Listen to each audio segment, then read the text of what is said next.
Assalamualaikum warahmatullahi wabarakatuh. Kita telah sampai di pembahasan tugas kedua untuk tipe yang pertama. Mohon maaf untuk teman-teman di tipe kedua, saya tidak membuat pembahasan di sini karena memang hasil dari tipe 1 dan tipe 2 hampir sama, hanya memang terdapat sedikit perbedaan di angka yang dihasilkan.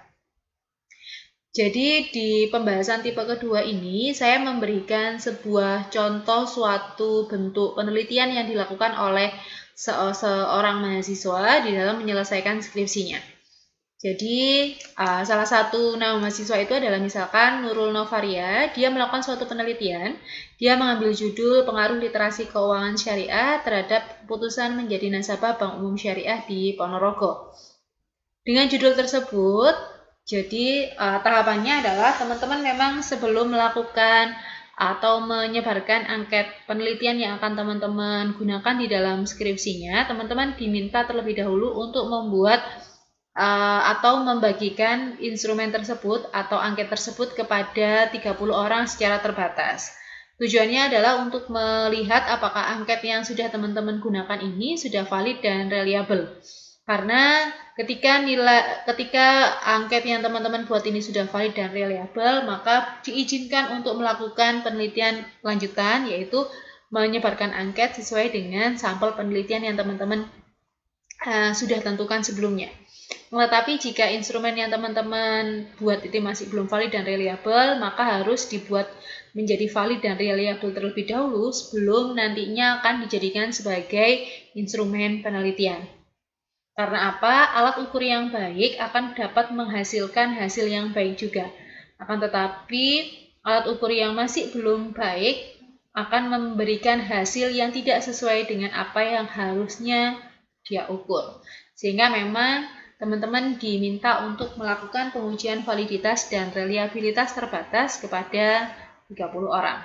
Atau ada beberapa buku yang menyebutkan minimal 30. Baiklah, ada dua variabel yang digunakan dalam penelitian ini. Yang pertama adalah literasi keuangan syariah, yang kedua adalah keputusan menjadi nasabah Bank Umum Syariah. Ada variabel X1 dan ada variabel Y, di mana variabel X1 diwakili oleh 3 indikator, yaitu pengetahuan dan pemahaman tentang keuangan dasar, keterampilan menghitung, keyakinan dan sikap terhadap keputusan keuangan. Nah, untuk indikator yang pertama, dia akan diwakili oleh 3 buah pertanyaan, yaitu pertanyaan nomor 1, 2, dan nomor 3. Keterampilan menghitung adalah 4, 5, 6. Kemudian keyakinan sikap dia pertanyaan nomor 6 dan 7. Sumbernya dia menggunakan bukunya Pedoman Strategi Literasi Keuangan Syariah Revisit 2017. Jadi nanti kalau mau lihat indikator ini ada di mana, berarti coba dilihat di bagian sumbernya ini. Kemudian keputusan menjadi nasabah ada 4 hal, yaitu pengenalan masalah, pencarian informasi, evaluasi alternatif, keputusan pembelian, dan perilaku pasca pembelian. Dia menggunakan buku yang ada di dalam bukunya Doni Joni Priyansa, Perilaku Konsumen dalam Persaingan Bisnis Kontemporer, di mana masing-masing indikator terdiri dari 2 item pertanyaan. Nah, selanjutnya dari indikator yang ada ini, teman-teman diminta untuk membuat terlebih dahulu pertanyaan-pertanyaannya, dan nanti teman-teman diberikan hasil sesuai dengan apa yang sudah diberikan di soal yang diberikan itu. Nah, kemudian dari soal-soal tersebut, teman-teman diminta untuk melakukan validitas dan reliabilitas. Dari hal yang pertama, validitas untuk variabel X atau X1, literasi keuangan. Literasi keuangan terdiri dari 7 pertanyaan. Jadi ketika teman-teman melakukan pengujian validitas, teman-teman akan melakukan pengujian validitas dengan menggunakan korelasi bivariat. Kemudian nanti teman-teman juga menghitung X totalnya. Nah, dari hasil yang seperti ini tidak semua kita gunakan. Teman-teman cukup menggunakan yang ada di bagian paling bawah untuk bagian X total. Sebenarnya secara sederhana teman-teman bisa melihat hasilnya dari yang di sini. Di sini ada tanda bintang 1, bintang 2. Nah, apabila ada bintang 1 atau bintang 2, maka dia dikatakan valid. Akan tetapi jika tidak ada bintang 1 atau bintang 2, maka dikatakan tidak valid. Selain menggunakan kata bintang atau menggunakan bintang, teman-teman bisa menggunakan korelasi Pearson atau Pearson correlation, bisa juga dengan menggunakan sig. Nah, bagaimana cara penggunaannya? Kita nanti coba lihat ke bawah. Teman-teman ingat-ingat hasil yang sudah diperoleh.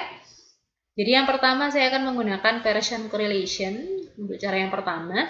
Khusus untuk Pearson correlation yang akan kita tampilkan di dalam tabel yang akan teman-teman gunakan di sana adalah menggunakan tabel R hitung. Jadi teman-teman mendapatkan tabel R hitung ini dari yang di sebelah sini. Jadi di sini adalah R hitung. Bagian atas ini nanti R hitungnya. Jadi teman-teman ini, teman-teman copy misalkan, kemudian teman-teman masukkan di sebelah sini. Kemudian R hitung ini harus dibandingkan dengan R tabel. Di mana R tabel ini dilihat di bagian tabel R dengan N. Karena tadi kita menggunakan 30 berarti N-nya 30. Nah, kemudian ketika nilai R hitung dia lebih besar dari R tabel, jadi R hitung lebih besar dari R tabel, maka dia dikatakan valid. Dari hasil ini kita tahu bahwa ada satu yang tidak valid, yaitu ini, X13, karena nilai R hitungnya dia adalah 0,276, dia kurang dari 0,361. Jadi berdasarkan tabel di samping atau tabel ini dapat diketahui bahwa terdapat 7 pertanyaan mengenai variabel literasi keuangan. Ada 7 pertanyaannya. Hasil tersebut menunjukkan bahwa terdapat satu item yang tidak valid karena memiliki nilai R hitung 0,276 kurang dari 0,361 yaitu pada pernyataan nomor 3. Sehingga item ini tidak valid dan hanya terdapat 6 item pernyataan yang valid. Nah, karena hanya ada 6 item pernyataan yang valid, selanjutnya untuk pengujian reliabilitas, teman-teman hanya menggunakan 6 item yang valid. Sedangkan untuk X1.3 dia tidak akan diikutkan dalam perhitungan selanjutnya. Jadi hasil ini menunjukkan bahwa hanya terdapat 6 item pernyataan yang valid. Silakan diingat-ingat ada berapa item yang valid? 6. 6 ini selanjutnya akan digunakan ke reliabilitas. Nah, berbeda dengan cara yang pertama, kita harus lihat R tabel dengan N-nya 30, jadi harus buka dulu R tabel. Teman-teman juga bisa melakukan pengecekan validitas reliabilitas dengan menggunakan alfa. Jadi, teman-teman tuliskan yang bagian sig, jadi yang tadi ada di bawahnya correlation, Pearson correlation itu ada sig. Nah, nilai sig ini teman-teman bandingkan dengan alfa. Apabila nilainya kurang dari alfa, jadi nilai sig kurang dari alfa, dia valid. Jadi kalau dia kurang, maka dia valid. Kalau dia lebih, maka dia tidak valid. Hal yang sama terjadi di sini, X13, karena nilai sig-nya 0,140, dia itu lebih besar dari 0,05, makanya dia tidak valid. Berdasarkan hasil ini, dapat kita simpulkan sama dengan yang tadi bahwa pada variabel literasi keuangan terdapat 7 pertanyaan yang mewakili variabel tersebut.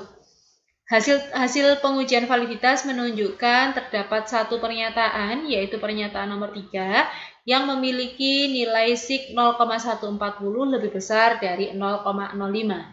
Sehingga item pernyataan tersebut tidak valid dan hanya terdapat 6 item pernyataan yang valid.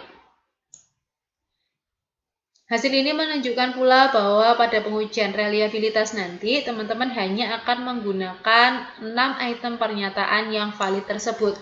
Jadi di reliabilitas, pertanyaan nomor 3 akan hilang. Selanjutnya untuk variabel Y, dengan cara yang sama, teman-teman mendapatkan Y1 sampai Y10, kemudian teman-teman menghitung totalnya. Dengan cara yang sama, teman-teman bisa melihat dari sisi bintangnya, apakah semuanya ada bintangnya. Dari sini terlihat bahwa semua pernyataan semua nilainya memiliki bintang 2. Kemudian bisa juga dilihat dari nilai sig-nya dan Pearson correlation-nya. Kalau dari bintang, teman-teman bisa mengetahui bahwa semua item pernyataan pada variabel Y ini valid. Cuma untuk lebih memuaskan teman-teman terkait dengan kesimpulan yang teman-teman ambil, teman-teman bisa masuk ke Bayesian correlation dan penggunaan SIG-nya. Cara yang pertama saya menggunakan R tabel lagi. Jadi dari sini kita tahu apabila R hitung lebih besar dari R tabel maka dia valid. R tabelnya juga teman-teman nanti lihat di bagian tabel R untuk N sama dengan 30. Nah, dari hasil Y1 sampai Y10, jadi item pertama sampai item ke-10, diketahui bahwa semuanya nilainya lebih dari 0,361. Kayaknya saya ada kesalahan di sebelah sini, nanti coba dicek lagi. Bentar. Oh ya, ini 696. Ini 0,696. Jadi di sini 0,696, dia lebih besar dari 0,361. Sehingga semua item pernyataan pada variabel Y adalah valid. Jadi berdasarkan tabel di samping ini, kita tahu bahwa terdapat 10 pernyataan mengenai variabel keputusan menjadi nasabah bank syariah. Dari hasil tersebut, kita tahu bahwa semua pernyataan memiliki nilai R hitung lebih besar dari 0,361, sehingga semua item pernyataan pada variabel tersebut dinyatakan valid. Nah, hasil ini juga menunjukkan bahwa pada pengujian reliabilitas terdapat 10 item pernyataan yang diuji atau semua item pernyataan pada variabel Y masuk pada pengujian selanjutnya. Kemudian untuk cara yang kedua, kita bandingkan dengan nilai alfa, jadi SIG yang kita peroleh kita bandingkan dengan alfa. Jika nilai SIG-nya kurang dari alfa, maka dia valid. Nah, hasil keterangannya sama dengan sebelumnya. Karena dia nilai SIG-nya semuanya kurang dari alfa, maka semua item pernyataan pada variabel keputusan menjadi nasabah bank syariah adalah valid. Sehingga untuk reliabilitas kita menggunakan 10 item pernyataan yang masuk di dalam variabel tersebut. Selesai untuk pengujian validitas, kita lanjut ke pengujian reliabilitas. Di pengujian reliabilitas yang pertama ada X1, di mana tadi atau variabel X, literasi keuangan, di mana kita tahu bahwa tadi hanya ada 6 item pernyataan yang valid, sehingga end of itemnya adalah 6. Apabila kemarin teman-teman melakukan pengujian dan mendapatkan end of itemnya adalah 7, itu artinya teman-teman masih memasukkan variabel total atau variabel pernyataan ketiga di dalam perhitungan reliabilitas statistiknya. Teman-teman harus mengingat-ingat bahwa di pengujian reliabilitas itu hanya menggunakan item yang valid. Total juga tidak dimasukkan. Jadi berdasarkan tabel di samping ini diketahui bahwa terdapat 6 pernyataan mengenai variabel literasi keuangan yang diuji reliabilitasnya. Hasil pengujian menunjukkan bahwa item yang diuji reliable karena memiliki Cronbach alpha 0,745 lebih besar dari 0,6. Selanjutnya untuk untuk Y, end of itemnya adalah 10 karena terdapat 10 item pernyataan yang valid atau semua pernyataan pada variabel Y adalah valid. Jadi karena nilai Cronbach alfanya itu adalah 0,895, dia lebih besar dari 0,6, maka item pernyataan di dalam variabel Y dikatakan reliable. Nah, kesimpulan apa yang dapat kita peroleh?